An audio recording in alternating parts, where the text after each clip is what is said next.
भक्तों हर हर महादेव। आइए रामायण नित्य पाठ्यक्रम में रामायण की चौपाइयों गायन करें, उनका भावार्थ समझें। पिछली भाग में हमने गाया कि प्रभु श्री रामचंद्र जी बाली से मित्रता सुग्रीव से मित्रता करने के बाद उनसे कहते हैं कि हम आपके हर काज घटेंगे, आपका सहयोग करेंगे।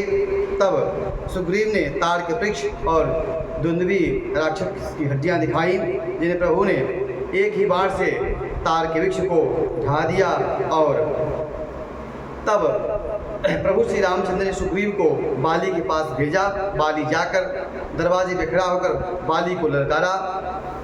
बाली जैसे ही युद्ध के लिए तैयार हुआ तो उसकी जो पत्नी थी तारा समझाया कि बाली के पास दो राजकुमार जो आए हैं बहुत ही बलशाली हैं, पुरुषार्थ वाले हैं। तब बाली ने कहा कि वह अगर रघुनाथ हैं तो वह समदर्शी हैं, सब जानने वाले हैं। आइए आगे क्रम में हम चौपाइयों गायन करें, उनका भाव समझें। अस कही चला महाअभिमानी, तृण समान सुग्रीव ही जानी।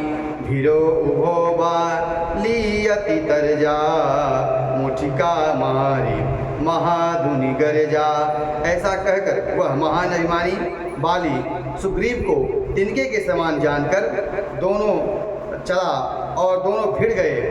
बाली ने सुग्रीव को बहुत धमकाया और एक जोरदार घूंसा मारकर और फिर जोर से गरजा।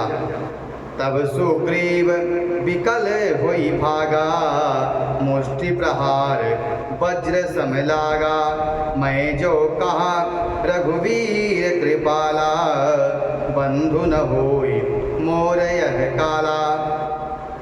बाली के एक मुठका प्रहार से ही और सुग्रीव विकल हो गया और वह मुष्टिका प्रहार सुग्रीव को वज्र के समान लगा। और प्रभु श्री रामचंद्र जी के पास जाकर सुग्रीव कहा कि हे कृपालु, यह मेरा बंधु नहीं, यह मेरा काल है। तब प्रभु श्री रामचंद्र ने कहा, एक रूप तुम भ्राता दो, तेहि भ्रम मैं तेहि मारे सो। कर पर सासु ग्रीव शरीरा, तनु भाकुलिस गई सब पीरा। तुम दोनों भाई देखने में एक ही रूप के हो, इसी भ्रम से मैंने उनको नहीं मारा। फिर रघुनाथ जी ने सुग्रीव के शरीर पर अपना हाथ फेरा, जिससे सुग्रीव जी के शरीर में जो दर्द था वह सब चला गया। मेली कंठ सुमने के माला, पठवा पुनि बल दे विशाला। पुनि नाना विधि भई लड़ाई, बिटप ओट दे खेई रघुराई। इसके बाद प्रभु श्री रामचंद्र जी ने सुग्रीव के गले में फूलों की माला पहनाई और फिर उसे बड़ा भारी बल देकर फिर भेजा। दोनों पुनः अनेक प्रकार से युद्ध में जुटे। श्री रघुनाथ जी वृक्ष की आड़ में उन दोनों भाइयों का युद्ध देख रहे थे। बहु छल बल सुग्रीव करे, हारा भयमानी। मारा बाली राम तब हृदय माझ सरतानी।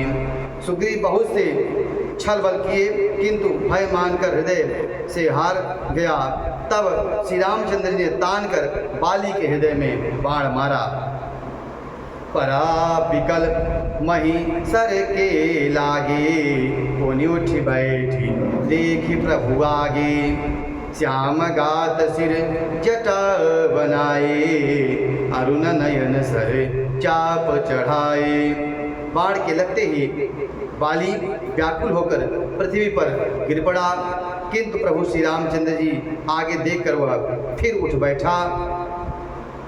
भगवान श्याम शरीर हैं, सिर पर जटा बनाए हैं, लाल नेत्र हैं और बाण लिए हैं और धनुष चढ़ाए हैं। पुनि पुनि चितय चरण चित दीन्हा, सुफल जन्म माना प्रभु चीन्हा।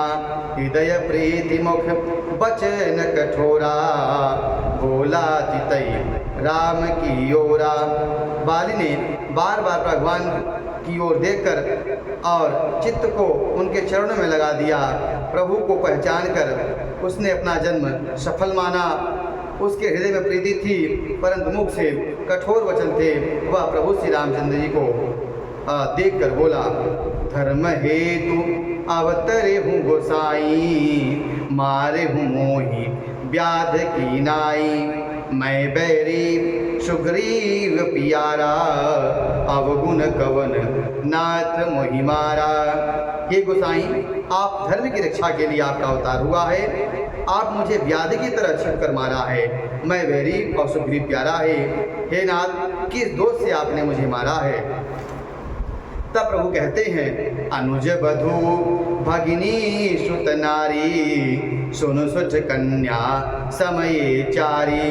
इन्हीं कुदिष्ट बिलो कई जोई, ताही बधे कछु पाप न होई।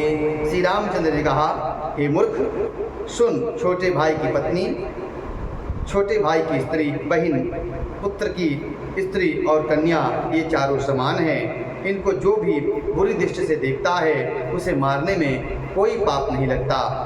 मूढ़ तो ही अतिशय अभिमाना, नारी सिखावन करसि न काना। मम भुज बल आश्रित तेहि जानी, मारा चहसि अधम अभिमानी। हे मूढ़, तुझे अत्यंत अभिमान है। तूने अपनी स्त्री की सीख भी कान नहीं कि इस पर ध्यान नहीं दिया। सुग्रीव को मेरी भुजाओं के बल का आश्रित जानकर भी अरे अधम अभिमानी, तू उसे मारना चाहा। सुनहु राम स्वामी सन चलन चातुरी मोरी, प्रभु अजहूँ मैं पापी अंतकाल गति मोरी। बाली ने श्री रामचंद्र जी से कहा है, सुनिए स्वामी, आप मेरी चतुराई नहीं चल सकती। हे प्रभु, अंतकाल में आपकी गति पाकर मैं अब पापी नहीं रहा। सुनत रामयति कोमल बानी, बाली शीस पर सेउ निज पानी। अचल करो तनु राखहु प्राणा, बाली कहा सुनु कृपा निधाना। बाली की अत्यंत कोमल वाणी सुनकर प्रभु श्री रामचंद्र ने उसके सिर पर अपने हाथ का स्पर्श किया और कहा, मैं तुम्हारे शरीर को अचल कर दूं, तुम प्राण को रखो। बाल ने कहा, हे कृपा निधान, सुनिए, जन्म जन्म मुनि जतनु कराही, अंतराम कही आवत नाही। जासु नाम बल शंकर काशी, देत सब ही सब गति अविनाशी। मुनिगण जन्म जन्म अनेक प्रकार साधन करते हैं, फिर भी अंतकाल में उनसे राम नहीं कहा जाता। जिनके नाम के बल से शंकर जी काशी में सबको समान रूप से अविनाशी गति मुक्ति प्रदान करते हैं। ममलोचन गोचर सोई आवा, बहुरी के प्रभु अस बन ही बनावा। श्री राम जी स्वयं मेरे नेत्र के सामने आ गए हैं। हे प्रभु, ऐसा संयोग क्या फिर कभी बनेगा? सो नयन गोचर जासु गुण नित नेति कही, श्रुति गावही जिति पवन मम गो निरस करि मुनि ध्यान कबहु पावही। मोहि जानि अति अभिमान बस प्रभु, कहे राखु शरीर ही। अस कवन सठ हठी काटे सुर तरु, बारी करही बबूरही।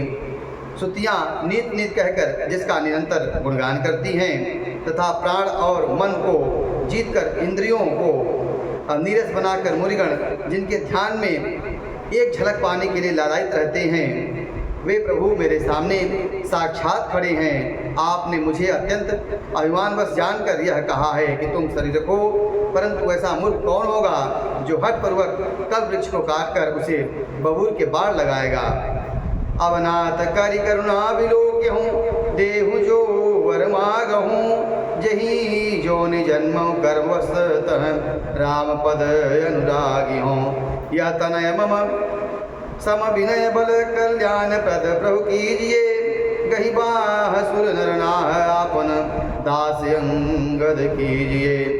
तब बाल ने कहा, हे नाथ, आप मुझ पर आप इतनी कृपा कीजिए, जो मैं वर मांगता हूँ उसे दीजिए। मैं कर्मवश जिस योन में जन्म लूँ वहाँ श्री राम आपके चरणों में प्रेम करूँ।